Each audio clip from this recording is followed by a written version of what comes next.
cordial saludo, espero que estén bien. En la sesión de hoy vamos a seguir hablando de la relación entre la historia de Colombia y lo que estaba pasando en otros países.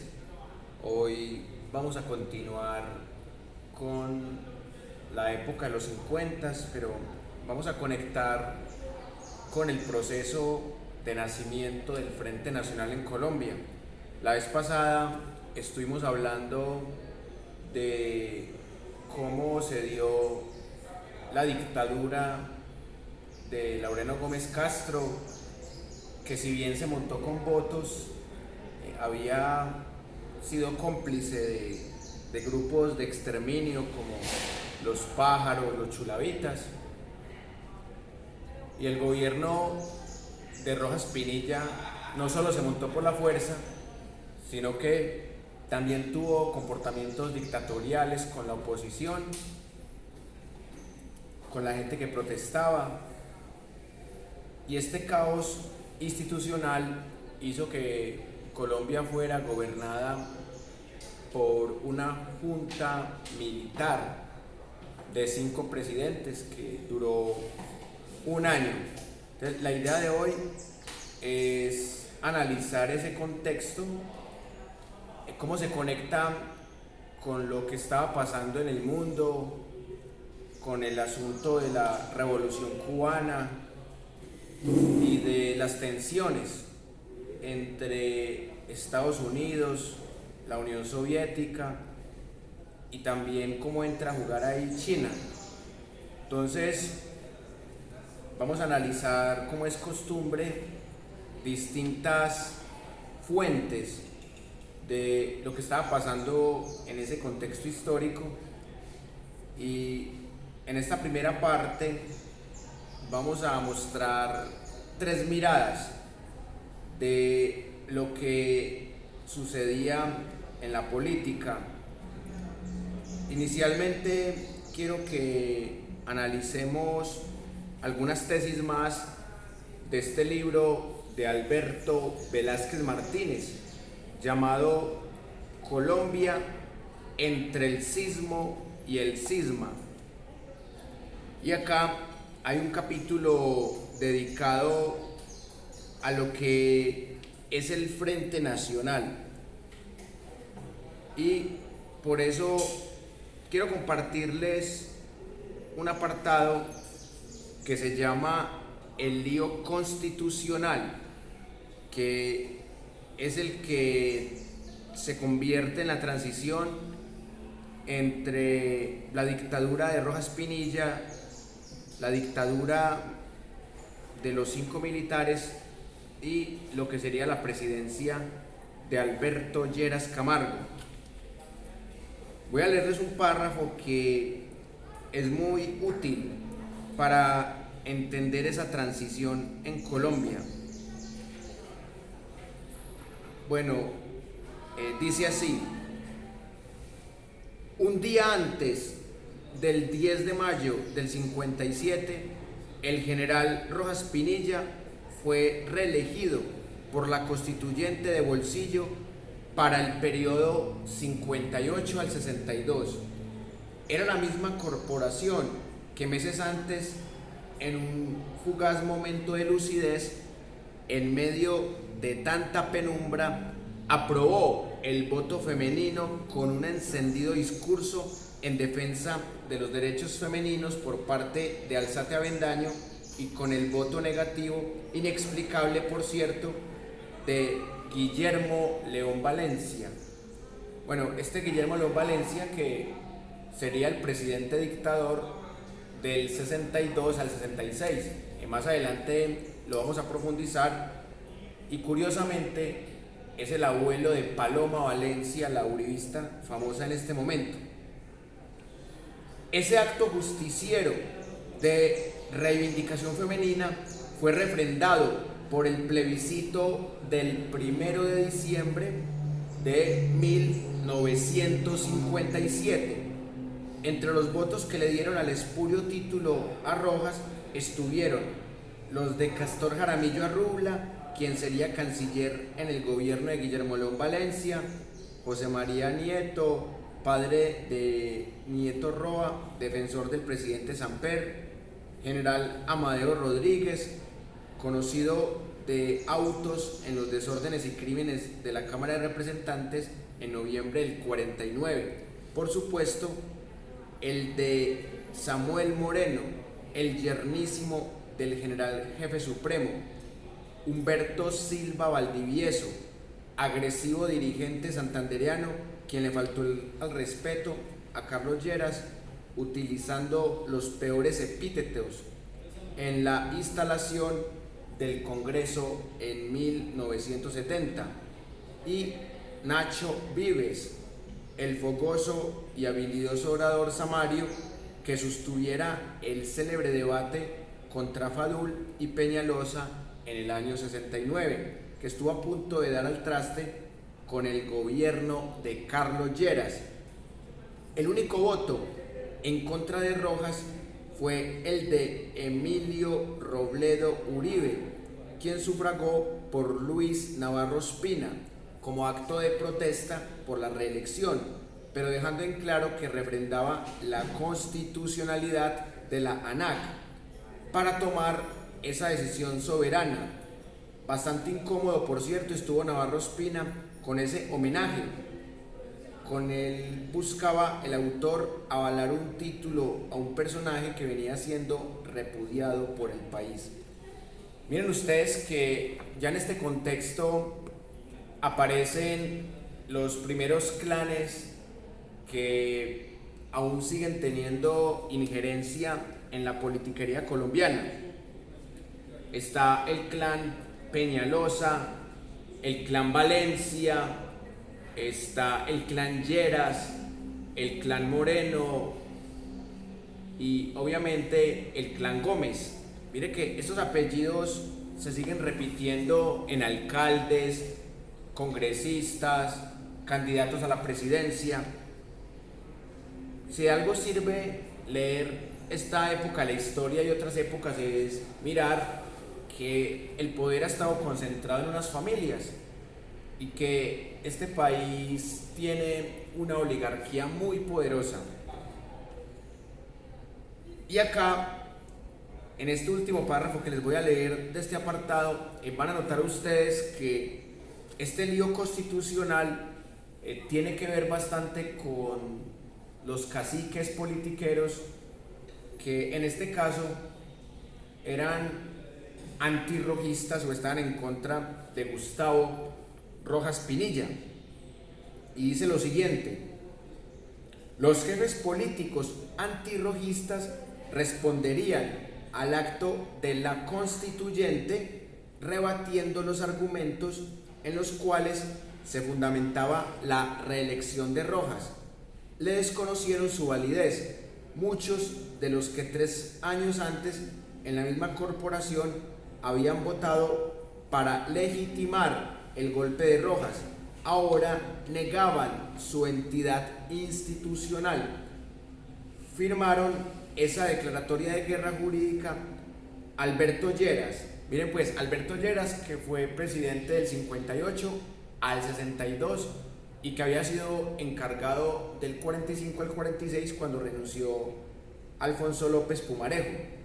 Alfonso López Miquelsen, que fue luego presidente en el 74 al 78, que ese lo estudiaremos la próxima clase, todavía estaba muy joven para esta época, pero acá están mencionando es al padre, Alfonso López Pumarejo.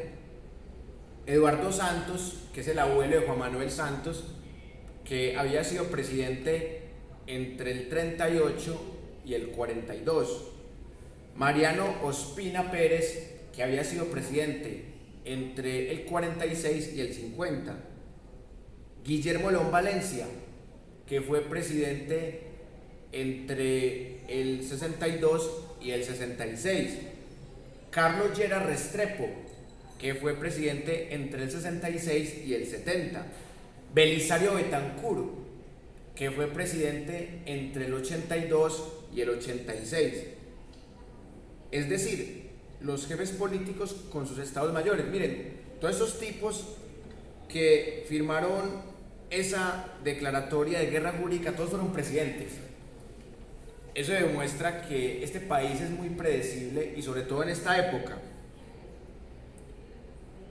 Y de postdata, los conductores de la resistencia civil, Lleras Camargo y Valencia, dirigieron a las fuerzas militares, árbitros en la contienda, un documento en donde les pedían deliberar y desconocer las órdenes de sus jefes al moler las normas de la Carta de Neutralidad Militar.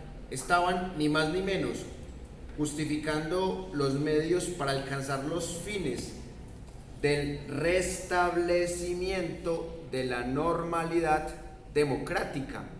Este embrollo jurídico de repercusiones constitucionales tan difíciles de resolver serviría para debates posteriores en las facultades de Derecho. En el amanecer del 10 de mayo del 57 se fue Rojas del poder, dejó a los quíntuples en la presidencia. O sea, está hablando de los 5 que hacían parte de la junta militar. Eso también puede contarse como un golpe de estado inducido.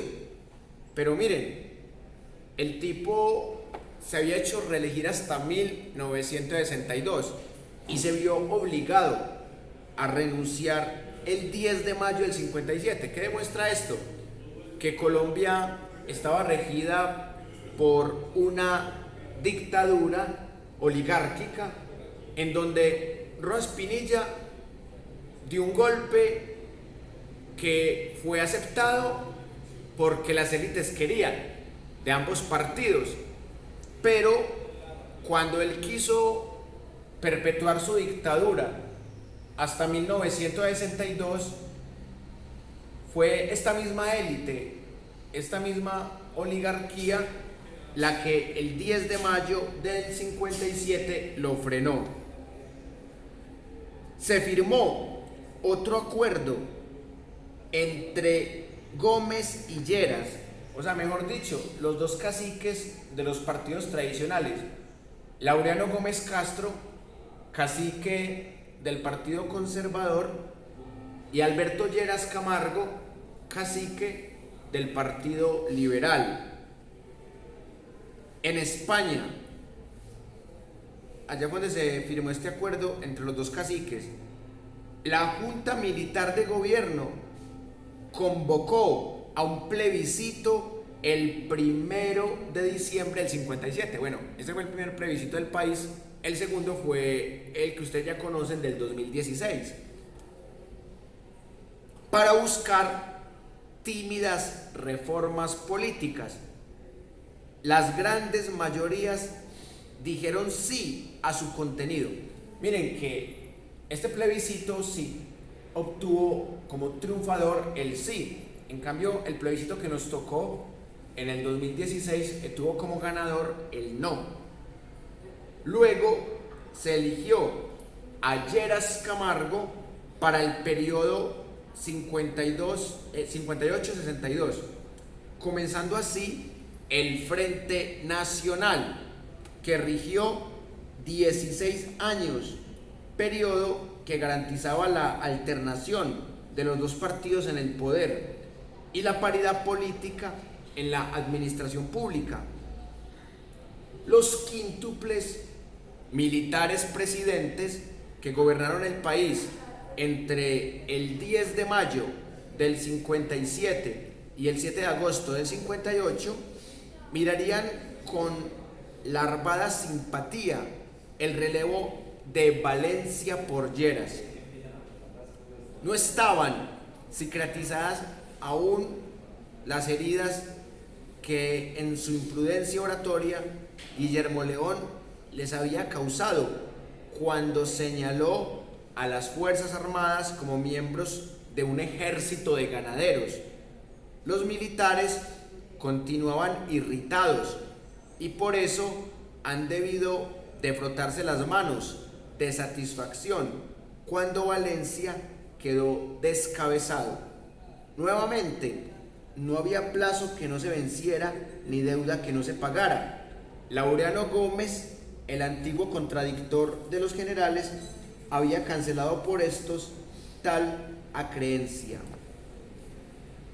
Ahí pueden ver ustedes el caos institucional que había en nuestro país y que iba de la mano con lo que aquí llaman un lío constitucional. Y por eso esta dictadura de Rojas Pinilla no lo había hecho tan mal al principio, porque tenía un respaldo no solamente de las oligarquías de ambos partidos, sino también de la Iglesia Católica y de parte del pueblo colombiano. Pero después de varias equivocaciones, de reprimir protestas, de pretender reelegirse hasta 1962, ahí perdió el respaldo de lo que sostiene el país, que son los medios de comunicación, las oligarquías y sectores del pueblo. Recordando que en esa época no existían alternativas fuertes aparte del liberal y el conservador. El Partido Comunista había perdido sus derechos políticos, precisamente en la dictadura de Gustavo Rojas Pinilla. Entonces, los únicos partidos que tenían un poder eran el liberal y el conservador, algo que dura hasta el año 2002. Eso sí tuvo el uribismo, que el uribismo logró romper con esos partidos, no con las ideologías de los partidos, ni con las formas de gobernar, pero el uribismo sí logró romper con la devoción por esos partidos, porque después del uribismo, después del 2002, ya la pelea era de uribistas contra antiuribistas. Se cambió la oposición de partidos tradicionales contra insurgencia. Y acá, en esta época de 1958 y 1957, se rompió la gran rivalidad entre las élites de ambos partidos.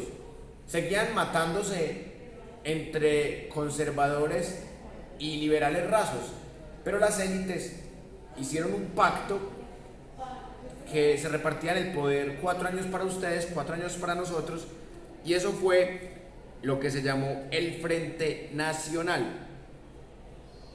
Y respecto a ese Frente Nacional, también les quiero compartir los resultados de esta investigación que se llama 100 preguntas y respuestas para comprender el conflicto colombiano, y acá también se plantean unos argumentos muy interesantes de cómo fue ese tema del nacimiento del Frente Nacional en nuestro país.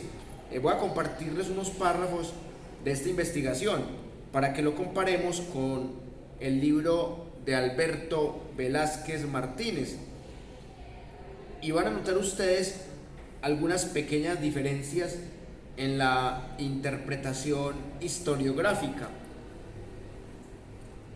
Dice así: el Frente Nacional es conocido en la historia de Colombia como un periodo de tolerancia política y de poder compartido. Del mismo modo, ha sido entendido como una coalición bipartidista acordada entre los liberales y los conservadores para alternarse el poder presidencial entre 1958 y 1974.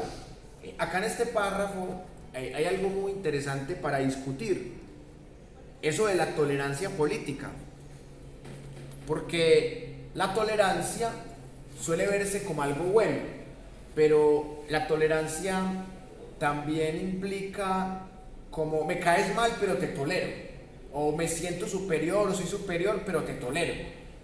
Y así es como yo entiendo conceptualmente eso de la tolerancia política. Repartirse la torta era una forma de frenar la violencia entre ellos, pero la violencia en Colombia no acabó con el Frente Nacional, se agudizó y creó nuevas enemistades, nuevos antagonismos, porque ya era una pelea de élites contra pueblo. Ya no era que las élites de ambos partidos utilizaban al pueblo para que se matara entre sí, sino que ya era, las dos élites se reparten el poder, 4 años para liberales, 4 años para conservadores, y ya vamos a acabar con aquellos sectores populares que amenacen nuestro poder. ¿Y cuáles eran esos sectores populares? Aquellos campesinos que se autollamaban gaitanistas, que eran guerrillas liberales que pretendían emular modelos internacionales.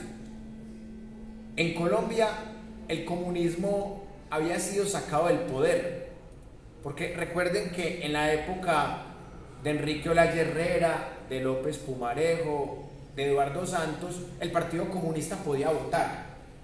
Ya para esta época de Rojas Pinilla, del Frente Nacional, de Alberto Lleras Camargo, de Guillermo León Valencia, ya para esta época el Partido Comunista no podía votar. Entonces, ¿cuál era la única posibilidad de los comunistas, entre comillas, de poder participar? Era a través de la fuerza, vías de hecho. Y así es como se arman las llamadas autodefensas, que eran autodefensas de extrema izquierda, seguidoras de Gaitán. Ahí estaba el famosísimo guerrillero Pedro Antonio Marín, alias Manuel Marulanda Vélez o Tiro Fijo. Y todavía no eran guerrillas que se querían tomar el poder, pero sí le querían hacer unas exigencias al gobierno del Frente Nacional, unas exigencias que no fueron cumplidas y que por eso terminan volviéndose guerrillas marxistas que pretenden tomarse el poder por la fuerza. Y acá hay otro párrafo interesante para analizar, que dice lo siguiente: puede decirse que los orígenes del pacto bipartidista comenzaron a gestarse desde principios de marzo de 1956, cuando los dirigentes liberales, entre ellos Alfonso López Pumarejo, que había sido presidente entre el 34-38 y 42-45, promovieron la idea de crear un gobierno de carácter nacional. Esta propuesta fue acogida y abanderada por Alberto Lleras Camargo, quien decidió viajar a España para vincular a Laureano Gómez, líder conservador, en esta idea de un frente civil en contra de la dictadura. Supuestamente el Frente Nacional fue la solución para evitar la dictadura hasta el 62 de Gustavo Rojas Pinilla, y también para que el país no quedara en manos de una junta militar de 5 presidentes. Pero terminó siendo el nuevo aparato represor del Estado, que en manos de los partidos tradicionales eliminaron cualquier forma de lucha política. Por eso Gustavo Rojas Pinilla termina exiliado, pierde sus derechos políticos, también tiene una época que paga cárcel. Porque en el 2020, en plena pandemia, hubo tanto escándalo cuando el expresidente Álvaro Uribe Vélez fue privado de su libertad? Porque desde la época de Gustavo Rojas Pinilla, un expresidente no pagaba cárcel. Entonces, Rojas Pinilla, cuando recupera sus derechos políticos, funda la ANAPO, que era la Alianza Nacional Popular, como oposición al Frente Nacional. Mucha gente cree que la ANAPO era un movimiento de izquierda, pero realmente era un movimiento como el Pacto Histórico, porque tenía gente de derecha, gente de izquierda, gente de centro, pero la ANAPO es la que va ganando las elecciones en el 70 al Frente Nacional. Entonces, imagínense lo que implica irle ganando a los dos partidos tradicionales electoralmente, y por eso a Rojas Pinilla le roban la presidencia, y por eso es que nace el M-19, que eso lo hablaremos más adelante. Entonces, por eso es tan importante pensar esta época del Frente Nacional, porque nos permite comprender por qué en Colombia nacen las 4 guerrillas más grandes y que más se enfrentaron contra los gobiernos en su momento. Por eso, en la segunda tesis vamos a confrontar las diferentes miradas que se dan en ese gobierno primigenio del Frente Nacional con Alberto Lleras Camargo, un tipo que ya había sido presidente encargado y que representaba a cabalidad todas las ideas de esa oligarquía, una oligarquía que le ha costado alejarse del poder en Colombia, una oligarquía que también terminó aliada luego con narcotráfico y con grupos paramilitares.